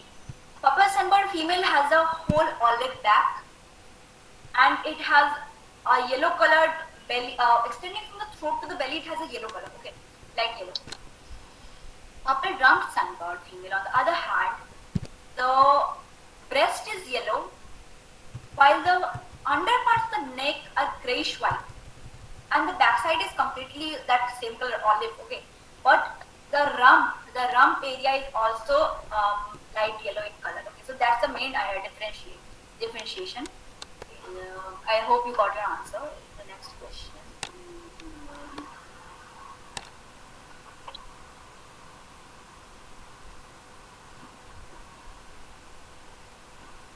Okay, I don't see any more questions. So No question. I don't see any more question. If you have anything, you can ask directly.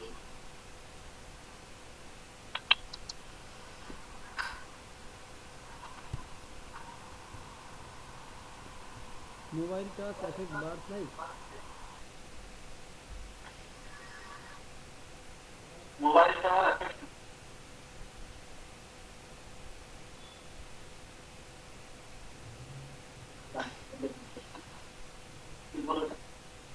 one question is there, mobile towers affect bird life.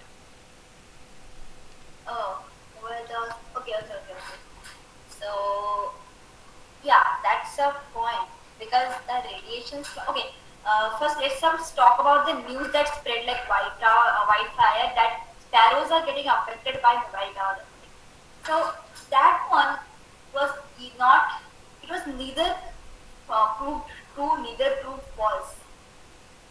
Because scientists believe that it did have a effect on birds was extent because birds fly at a height in the sky and the mobile radiations also emit at that height. So if they are flying the same height, it affects them directly.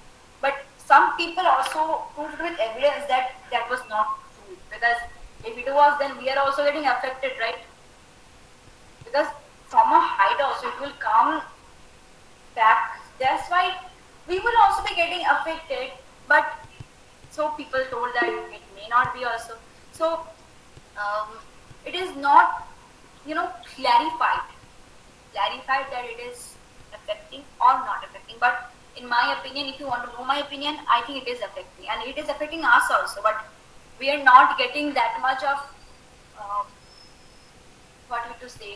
effects because we are not seeing much of symptoms. You know why? Because birds are very good environmental indicators, and us, we don't that we are not that much indicators because we are not that sensible to environment, but birds are very sensitive to any little change in the environment. If they are environmental indicators. Okay. I got another question, I think. So just no more questions today because we are already out of time. Just let me clarify this one just real quick because it's a very important question. Reliable app for bird identification by beginners.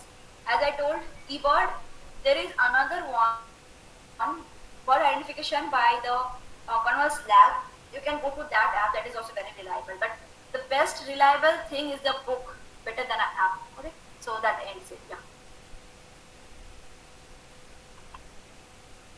Thank you, Asuja, for giving for answers, and I think participants also satisfied with all the answers. So I would like to request Dr. Debabrata Das, admin, Florafona Asia Facebook group, and co-admin of Asuja's Birthday group, to make announcements about next program schedule or book.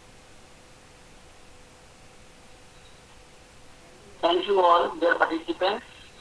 Actually, we have no seminar now or webinar now, but the small announcement is that we are going to publish one book on birds around us, Science and Emotion, but not fiction. The editors are, that is Pompi Ghosh Madam, Dr. J.K.J. and myself.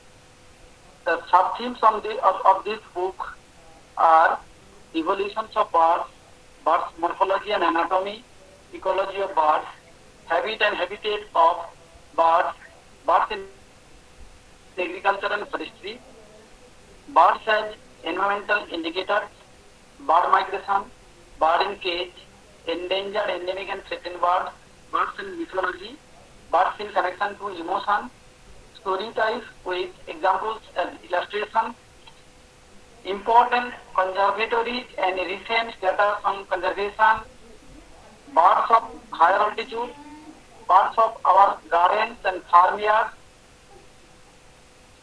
wetland birds, migratory birds and its importance on environment, common bird study and its impact on society, eco-degradation and sustainable use of resource for bird conservation, birds and trade birds and its impact on society, grassland and woodland birds, birds of special bird sanctuaries and national parks, coastal birds and its study, birds and field photography, documentary and bird conservation in India and Indian subcontinent, zoo and captive breeding, including breeding behavior.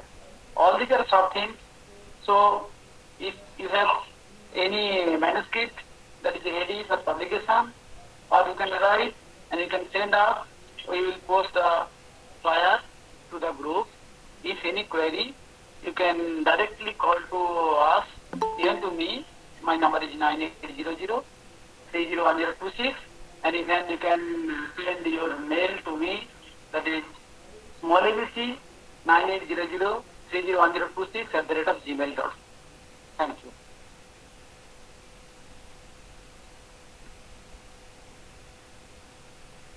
Thank you, Dr. Das, for this announcement, and I would like to request Dr. Rajani Gautam, Madam, Associate Professor of Zoology, Career College, Bhopal, to give a vote of thanks, Madam. Okay. Good evening, all. I am Dr. Rajani Gautam, Associate Professor Zoology, Career College, Bhopal, Madhya Pradesh. It is really a matter of great pleasure to me to get an opportunity to propose vote of thanks at this online August gathering. I am indeed deeply influenced by our today's speaker, Atmaja Avirupa Das, admin at Atmaja's Birding Group, Midnapur, West Bengal. It is really commendable that you have achieved such a deep understanding of the subject at a very young age. The way you are described about the birds is really awesome. It is evident that you have in-depth knowledge about the birds. I would like to thank to organizers Dr. Debrat Das, Admin Flora and Fauna Asia Facebook Group, and Associate Professor of Botany, Lalgarh Government College, Lalgarh, Jhargram, Dr. Panti Ghosh, Assistant Professor of Botany, Seva Bharati Mahavidyalaya, Kapgadi, Jhargram, West Bengal, for organizing a very successful webinar on the topic, which will certainly help the participants to understand the content of the subject completely.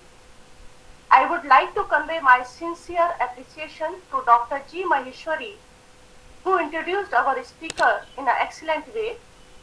In fact, her introduction was perfect, which has covered all the specialty, qualifications, and achievements of our speaker in such a way that had satisfied our curiosity to know about her.